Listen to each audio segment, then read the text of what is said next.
Oh, true. Kasi ano yun, parang hay fever season. Yun, from winter to spring talaga. Grabe yung pollen. Ano yan? I'm pollen for for you. What?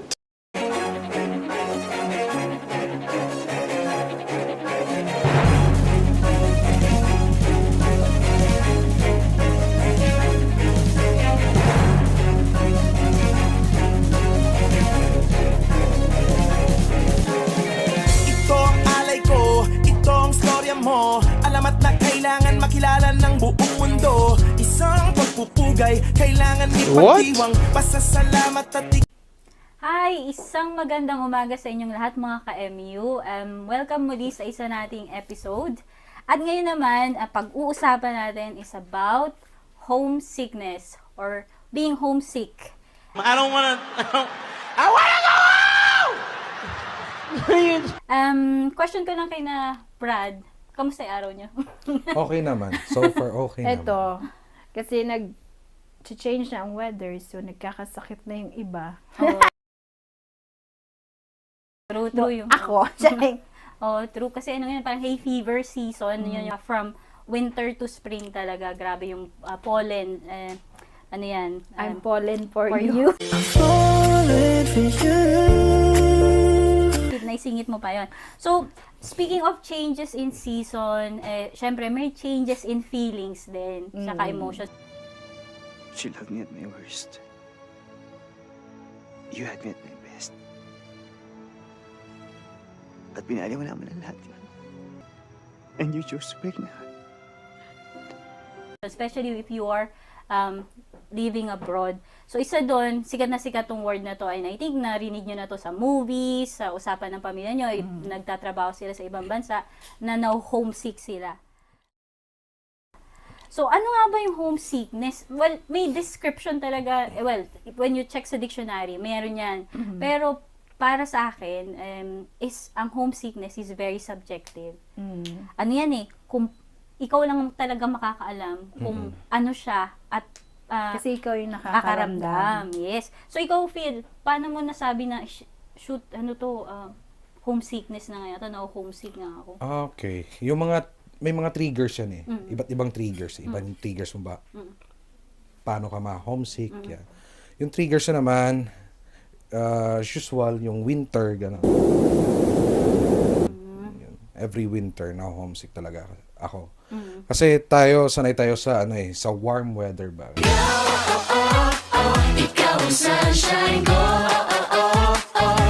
Pinas. Bright, sunny. Sunny, mainit, ganun ba? Yun yung mga araw na naho-homesick ako. Tapos meron pa yung Pasko. Ay, oo. Yung Pasko, New Year kasi iba yung yung atmosphere sa Pinas Pag Pasko, pag New Year, iba ang saya natin sa Pinas. Dito medyo Unusual na kasi. Parang usual day lang sa kanila. Pero naghahanda naman sila. Pero iba talaga yung celebration sa Pinas, di ba? I'm with you kasi yan din yung isa sa although hindi naman ako talaga practicing yung Christmas, pero yung spirit, yung especially na nasa Pilipinas ako na nag-start siya month, September pa lang, may people they feel na they're happier. Tapos sa mall, pagpasok mo pa lang, pine-play na yung mga Christmas songs. Kasi yung yung Christmas dito kasi nag-uumpisa sa peak talaga ng winter. Kaya medyo gloomy, maulan. Ganun ba? For me kasi walang exact season yung homesickness. Out of nowhere, papasok lang yan sa'yo. Kasi kahit nagsuscroll ka lang ng phone mo, kahit nakahiga ka lang sa kama mo, kasi ako ang ganun Parang, out of nowhere lang. Bigla ka na lang iiyak, bigla mo na lang mamimiss pamilya mo, bigla mong mamimiss yung mga ginagawa mo sa Pinas, yung ganun ba? For me, walang, yun sa experience ko. It comes and go, yung feeling. Oo. Kaya nga, parang ang pangit pag naho-homesick ka talaga. Ang pangit talaga ng feeling. Sa atin, di ba, may mga fiesta.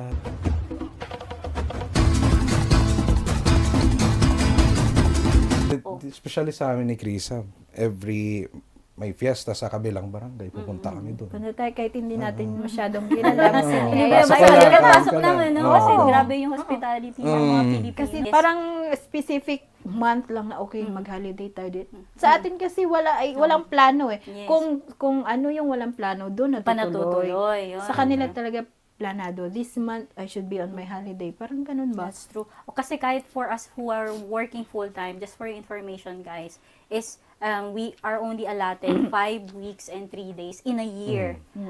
Paid holiday siya. So, in a positive way, you get to enjoy and earn money. Pero at the paid same as well. Paid as well. So, but at the same time, you're like making a schedule kung kailan ka lang pwedeng Makauwi, makaholiday, holiday. oo. Ayun. Ako naman sa akin ang homesickness, pumalo siya sa akin when I realize yung you're not in control of your, how would I say, yung kaya mong gawin. When I say hindi ka in control ng kaya mong gawin is, dati noon, bababa ka lang ng hagdan, kakatukin mo yung nanay mo, andun siya. Dati nung punta ka ng kusina, makita mo lang yung nanay mo, andun siya. Especially pag may sakit ka, no? Yes. Doon, yun, isa yan ayan, tama ka. Pag may sakit ka and kahit simpleng lutuan ka ng payless, ng noodles, happy ka na. Oo, it makes you feel like, pero dito, you feel na when you get sick, when you have problems, sometimes Isusolve mong mag-isa. Yun. So yun yung mga triggers and yun yung mga moments na naramdaman namin na we are homesick. I think being homesick is like missing yung usual mong ginagawa. Ayun. Hinahanap mo yung yung comfort zone mo. Yes, yun. And most of yung comfort nga from the word itself is yung home. Ando na yun. It explains everything. Our family, our loved ones. Ayun. And especially as na nandito sa abroad, yung mga mahal natin sa buhay sa Pilipinas. Ayan. But don't get me wrong in a positive way, lagi kong sinasabi, we leave yung home na our roots, but it doesn't stop us from creating a home dito din sa ibang bansa. So, dun sa mga nag-aspire na magpunta sa abroad, it's not the end of the world. You know what I mean? It's like, you can still create your own home, your own community, away from your roots, from your main home sa Pilipinas. Ayan. So, kayo naman, guys, paano kayo nag-cope? Every time na you feel na, shoot na homesick ako, or I feel lonely. Lumalabas ako. Kasi pag nasa 4 corners in your room ka lang, parang feeling ko, parang babagsak yung kisame sa akin. Kailangan ko lumabas. Tama. Kailangan kong ilakad. Na kahit walang scenery lang, basta maglakad ka lang. And then sometimes, tatawag ka sa video call, pero parang hindi ka pa rin satisfied sa call lang, di ba? Tama. So, kailangan meron kang change of scenery sa maliban sa kwarto mo. Para ma-distract, ma-divert yung attention mo. Ikaw naman, Phil, paano ka nag-cope every time na yan na nga, winter is coming and then... Sa akin, bumili ka ng mga pagkaing Pinoy. Makikita mo yan sa mga Asian store dito. Bawat aroma sumasaya, magmula nang nakita ka.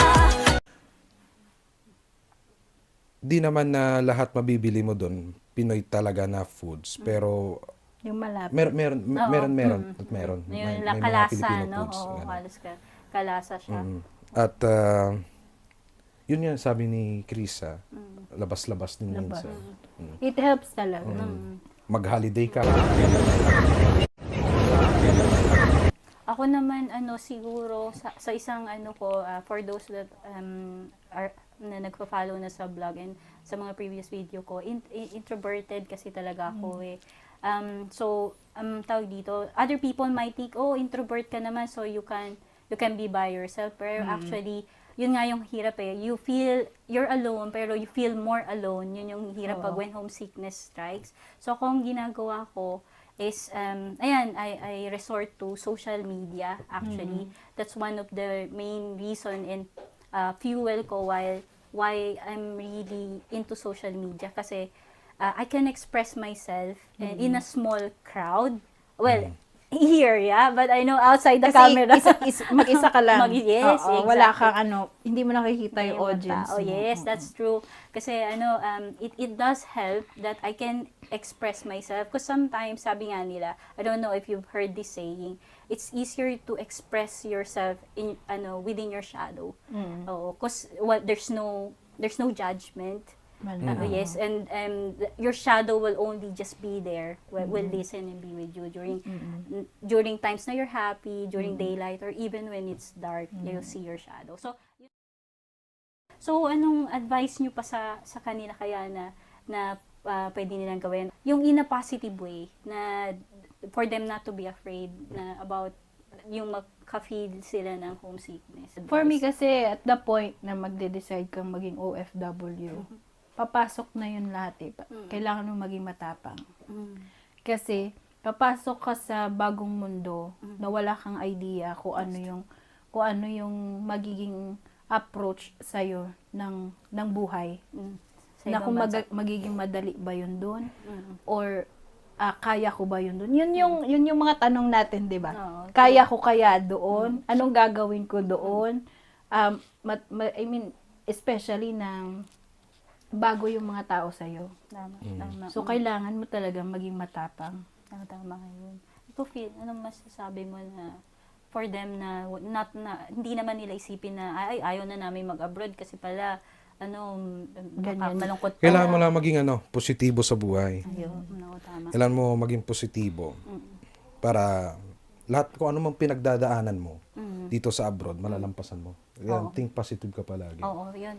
Positive! Babalikan ko ulit yung sinabi ko yung sa first vlog namin, dun sa mga nakapanood na yung sabi ko nga, ang aking, yung tinutungtungan ko wherever I go, whatever I do is, I always go back to my core.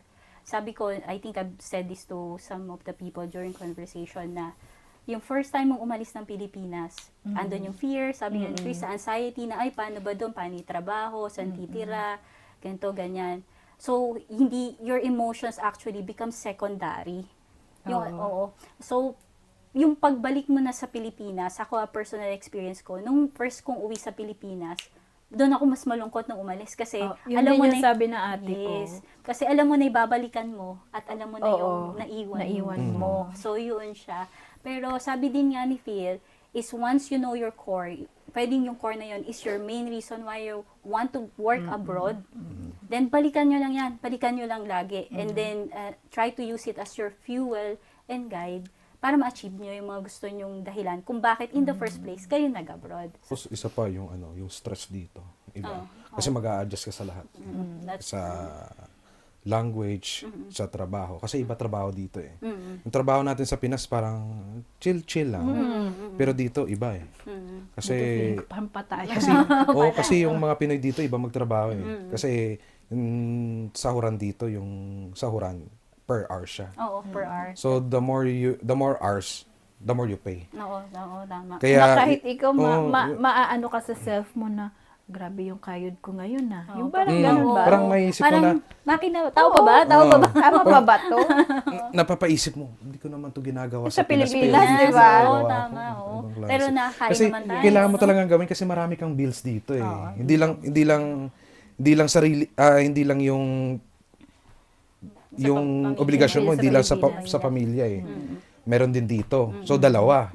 Tama. Nagbabayad po kami ng bills dito. May rent. Dito, ay, nako, pag-uusapan natin yan. Oh, Ina-earn mo pounds, ginagastos mo pounds.